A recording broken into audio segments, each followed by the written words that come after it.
Това е художествена тъкан в професионалната гимназия по облекло Нетка Иван Лазарова в Русе. Вижте! Художник приложни изкуства. Това е професията, с която учениците, избрали новата специалност, ще излязат от гимназията след 5-годишното си обучение. Те ще бъдат специалисти в областта на художествения текстил и текстилния дизайн. Ще усвояват както традиционни, така и съвременни направления в текстила, което ще им помогне да отговорят на изискванията на реалния трудов пазар. Ще се научат да проектират и осъществяват собствени идеи, развивайки естетическите си възприятия. Тази специалност е защитена.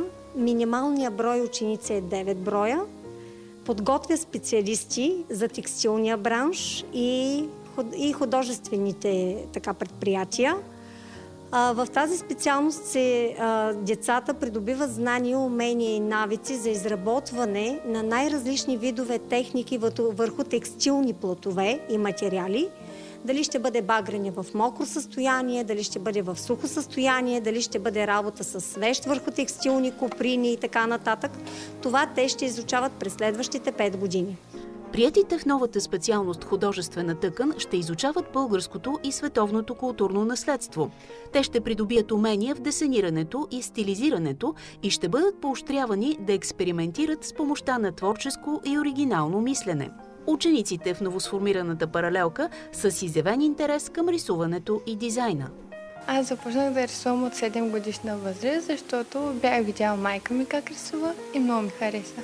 Слушам музика по време на рисуване или излизам на двора и слушам птичките като пеят. За какво мечтаеш? Да стана художничка. Обикновено момичетата, които завършват подобни специалности, искат да станат дизайнери, а ти? Може да.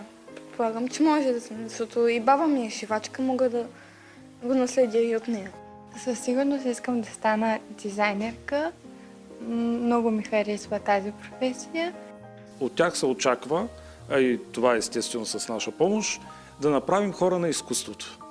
Преди всичко да получат основните знания, които са свързани с художествената тъкан, с материите, с начините, с техниките и тяхното лично виждане, което всъщност ще ги направи творци, това, което ще ги различи от обикновения работник.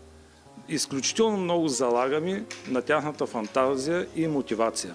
А след завършение на училище, те лично ще решат какво да правят с своето самочувствие и знание.